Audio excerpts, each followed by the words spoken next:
Assalamualaikum warahmatullahi wabarakatuh. Salam sejahtera bagi kita semua. Om Swastiastu, Namo Buddhaya, dan salam kebajikan.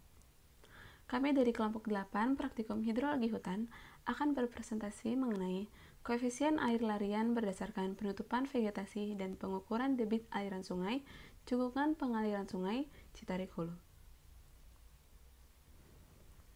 Kami dari kelompok 8 yang beranggotakan Dian Kamalia Maharani dengan NPM 19 14 15 10 52, kemudian dari Ria Trianda Atala dengan NPM 19 14 15 10 66. Selanjutnya ada Wiyoga Ditya Pratama dengan NPM 19 14 15 10 53, dan yang terakhir ada Jessica Mailani Sitinjak dengan NPM 19 14 15 10 45. Selanjutnya ada indikator pembahasan. Yang pertama ada pendahuluan, lalu yang kedua ada tujuan penelitian, yang ketiga metode penelitian, dan keempat hasil dan pembahasan.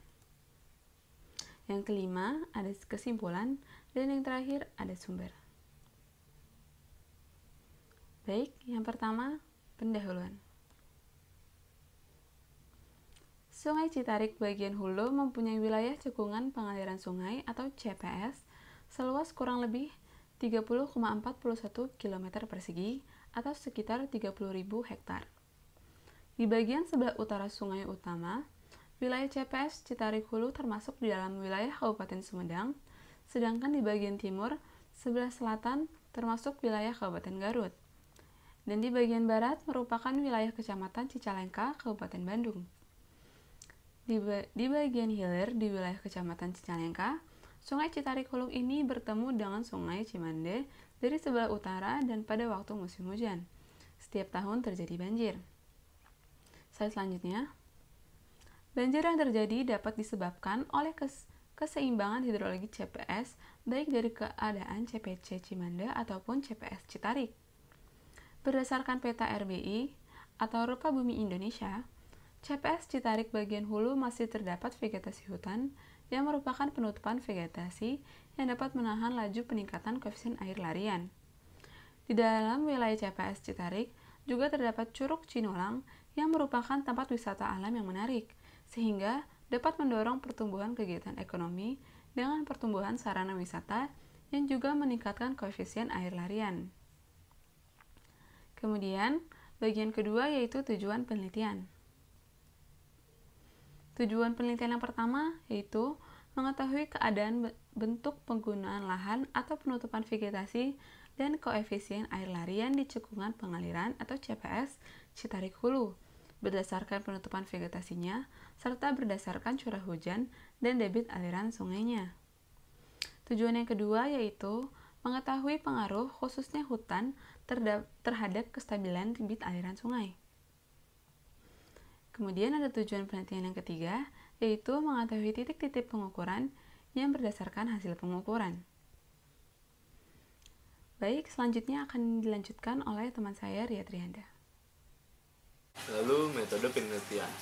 Lokasi yang digunakan yaitu subdas dan cekungan pengaliran sungai atau CPS. Metode yang digunakan yaitu pemetaan penggunaan lahan berdasarkan peta Rupa Bumi Indonesia dengan skala 1:25.000 dan melakukan pengukuran luas setiap bentuk penggunaan lahan berbasis geographical informasi sistem.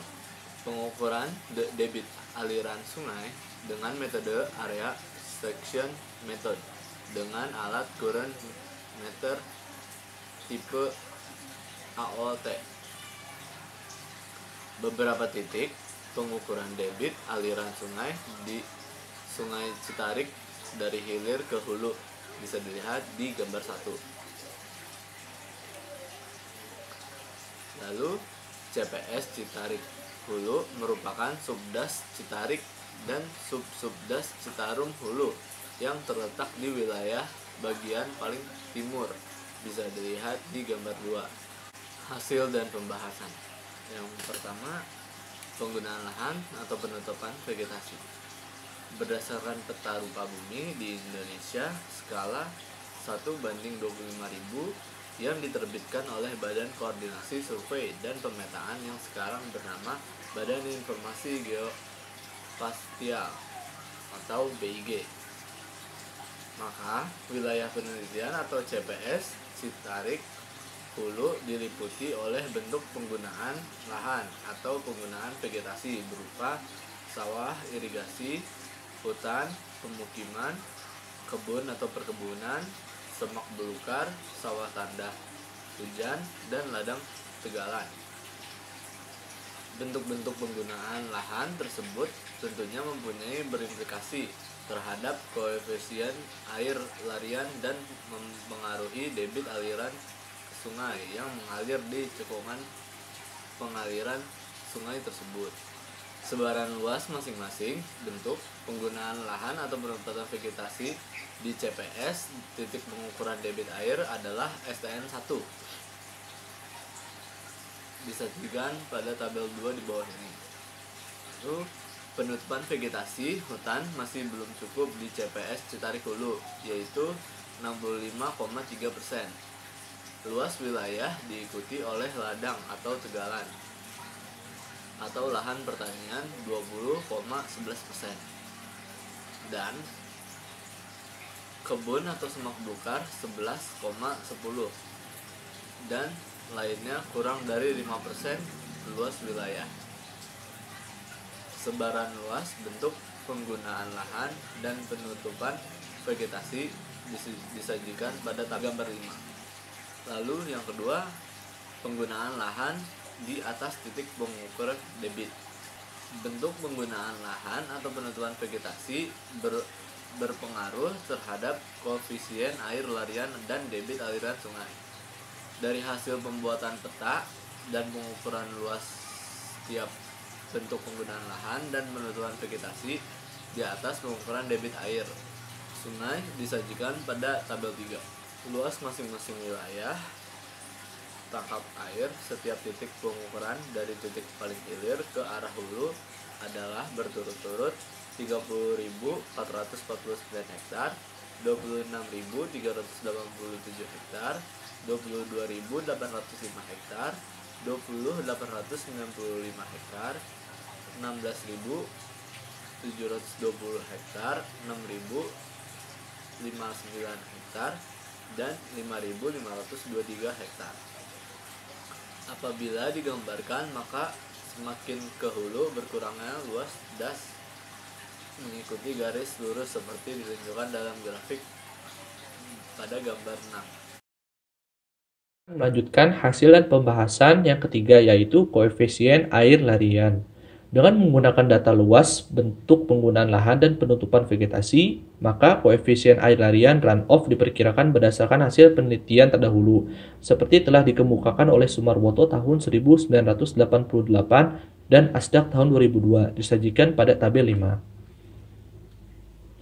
Rangkuman hasil perhitungan koefisien air larian pada masing-masing titik penggunaan debit berdasarkan luas daerah tangkapan air dan bentuk penggunaan lahan dan penutupan vegetasi disajikan pada tabel dan grafik gambar 7. Berdasarkan perkiraan dari hasil-hasil penelitian mengenai koefisien air larian yang dipengaruhi oleh bentuk penggunaan lahan dan penutupan vegetasi di atas, maka diperkiraan koefisien air larian untuk CPS Citarik Hulu atau Stasiun 1 STN1 disajikan pada tabel 6. Yang keempat, hasilan pembahasannya yaitu debit aliran sungai. Debit aliran sungai ditentukan oleh curah hujan, morfometri wilayah cekungan pengaliran sungainya, serta berbagai faktor fisik CPS termasuk keadaan penggunaan lahan dan keadaan penutupan vegetasi. Untuk maksud perencanaan pendekatan perhitungan berdasarkan formula empiris sering digunakan. Pendekatan metode rasional Van Techow tahun 1964 umum digunakan khususnya untuk perkiraan debit aliran puncak, dengan memanfaatkan data curah hujan yang dapat ditransformasi menjadi intensitas hujan, koefisien air larian, dan keadaan morfometri CPS yaitu luas wilayah tangkapan air di atas suatu titik tertentu, maka debit aliran maksimum dapat dihitung. Berdasarkan data curah hujan dan hari hujan di muka menggunakan formula empiris, maka intensitas hujan adalah 5 mm per jam. curah hujan maksimum dari data dan perhitungan tersebut seperti terlalu kecil. Kemudian dilakukan perhitungan berdasarkan asumsi intensitas hujan 11 dan 20 mm per jam. Debit aliran semakin ke hulu peningkatannya semakin kecil, karena luas wilayah tangkapan airnya juga semakin kecil. Namun jarak peningkatan debit dengan intensitas hujan yang meningkat 2 kali lipat semakin ke hulu semakin kecil. Hasil pengukuran debit aliran sungai disajikan pada tabel 12. Pengukuran debit di lapangan dilakukan pada saat musim kemarau dalam keadaan lebih dari 1 dekade tidak terjadi hujan, sehingga debit aliran terukur merupakan debit aliran minimum dan dibandingkan dengan debit perhitungan hampir sama dengan keadaan intensitas hujan 5 mm per jam. Hubungan korelasi antara debit perhitungan dengan intensitas 5 mm per jam dan pengukuran di lapangan ternyata linear dengan persamaan Y sama dengan 0,1459X ditambah 0,1616.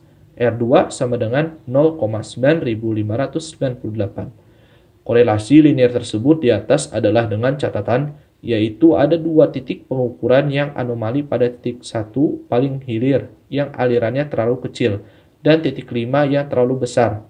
Untuk titik 1 kecilnya debit aliran dapat dijelaskan karena di bagian hulu terdapat dam irigasi sehingga debit alirannya sudah dibelokkan atau diambil untuk dialirkan untuk kebutuhan irigasi.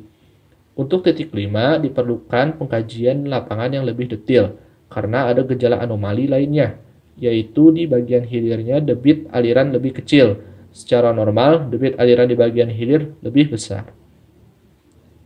Oke, selanjutnya akan dilanjutkan oleh Jessica.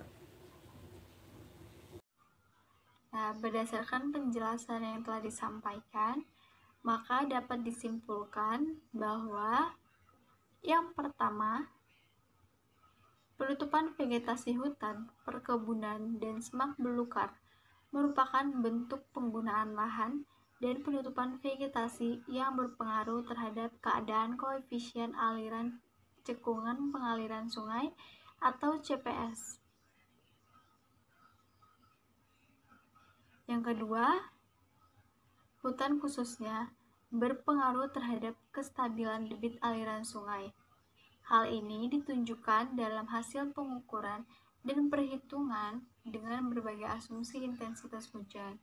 Nah, hasilnya debit aliran relatif stabil pada stasiun ke-6 dan ke-7 yang penutupan lahannya lebih dari 90% yang merupakan hutan yang baik.